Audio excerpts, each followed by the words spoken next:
Welcome back to the North Affair podcast on Podbean Live. And today we're talking about something that sounds like a planning issue, but really it's a community survival issue. Why communities can't strive while standing still. Because the truth is, if a city or town decides to freeze itself in place, it doesn't stay the same. It becomes less affordable, less welcoming, and eventually less functional for the people who actually keep it running. So let's start with a simple question. What does it mean when a community stands still? Usually it means we keep the same rules, the same housing patterns, the same idea of who a neighborhood is for. You'll hear it dressed up as preserving character, protecting the way of life, keeping things stable. But stability for who? Because when demand rises and housing supply barely budges, the community doesn't hold steady. Prices climb, rentals get scarce, and people start getting pushed out. And that's the part people don't always connect. They think, if we don't change anything, nothing changes. But actually, a lot changes.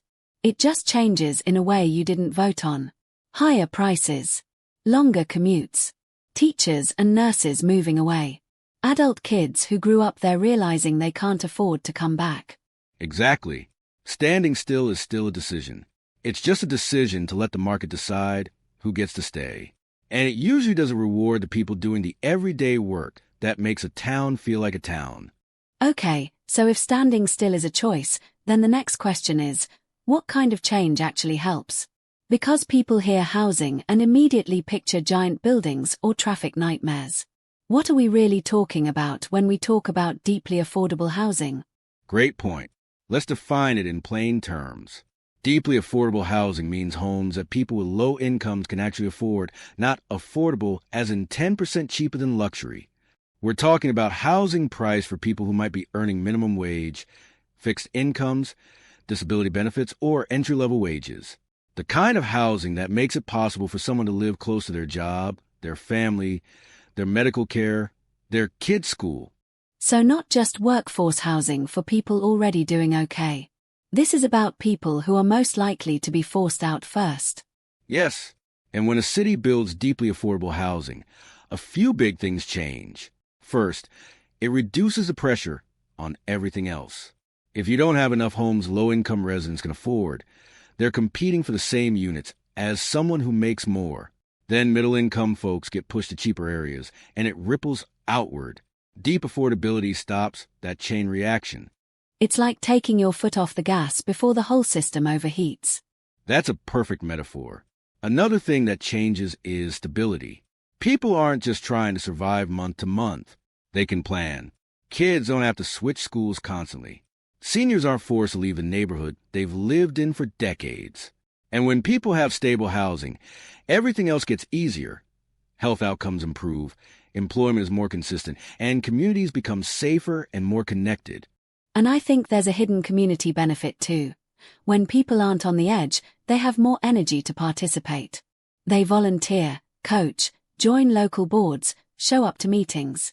Housing stability creates civic stability. Absolutely.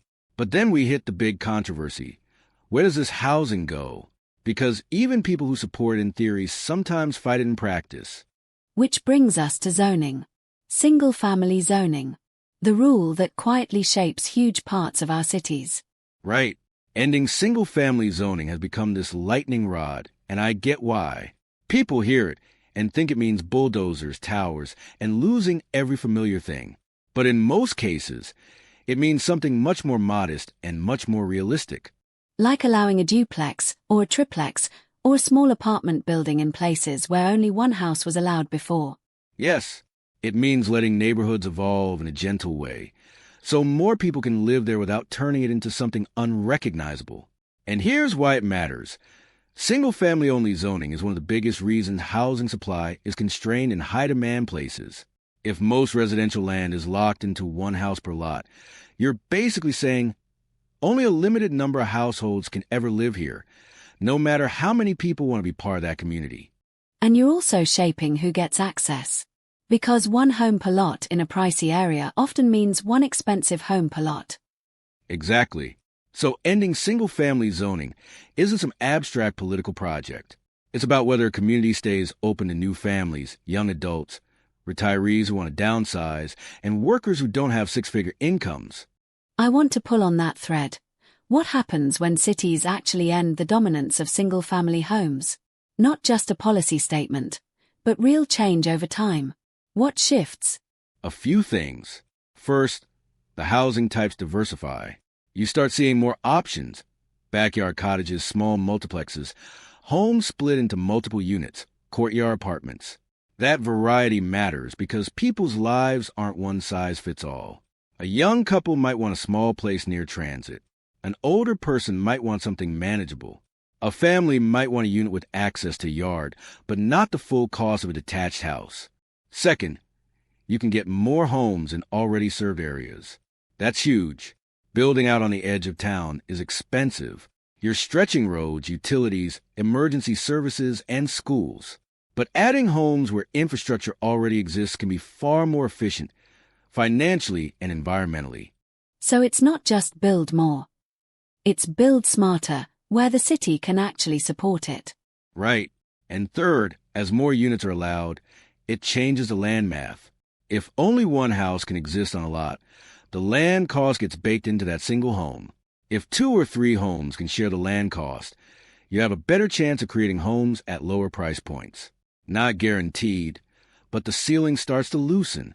And I want to name the fear people have.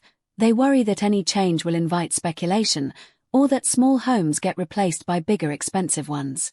That fear isn't imaginary. If the only new option in a neighborhood is building a larger single-family house, then yes, you often get teardowns and bigger price tags. That's actually a consequence of keeping single-family dominance. When you legalize more types of housing, you create alternatives to that pattern. But you also need rules that guide outcomes. Tenant protections, affordability requirements, incentives for nonprofit housing, and streamlined approval for projects that add real community value. So zoning reform isn't a magic wand. It's a door that allows other policies to work. Exactly. And this is where we get to the turning point. The moment cities realize the status quo is not neutrality. It's a direction. It's a direction toward higher costs, longer commutes, more homelessness, and fewer workers able to live near their jobs. And the turning point is also cultural. It's when we stop treating housing as a private commodity only, and start treating it as the foundation of community life. Because if housing is out of reach, everything else becomes harder. Local businesses can't hire, schools lose students, hospitals lose staff, and public services get stretched thin. Yes, and one more piece. When cities reduce the dominance of single-family zoning, they often start to tell a new story about belonging. Instead of a neighborhood that's only for people who can buy a detached house, it becomes a place where different households can live side by side. That's not just an economic shift. It's a value shift. Let's talk about what listeners can look for in their own community. If someone's thinking, okay, I get it, standing still is failing, but what does meaningful change look like? What are the signs? Here are a few. 1. The city legalizes more housing types in more places, not just along one noisy arterial road. 2. Permitting gets faster and more predictable for small infill projects. 3. There's a clear plan to fund deeply affordable housing, not just hope it appears. And 4. Leadership starts being honest. They say out loud that a community can't be inclusive while blocking the housing needed for people to live there. And maybe a 5th, the conversation changes from how do we stop this to how do we shape this well? Because change is happening either way. That's it. Change is not optional. The only choice is whether we design it or let it happen to us. If we want communities that are thriving, we need homes people can actually afford, and we need rules that don't freeze cities into one single pattern forever. So the big idea is, standing still isn't preserving a community. It's quietly deciding who gets excluded. Well said. And if you're listening and thinking, what can I do? Start local. Learn your zoning map. Show up when housing is on the agenda. Ask your city council what affordable means in their plan. Ask whether new housing can be built in high-opportunity neighborhoods, not just push the margins. And when you hear we can't change, ask, what happens if we don't? Thanks for spending time with us on Podbean Live. This has been North Affair. If today's conversation sparked questions or you want us to dig into a specific example from your city, send it in. Until next time, keep pushing for communities that move forward and bring more people with them.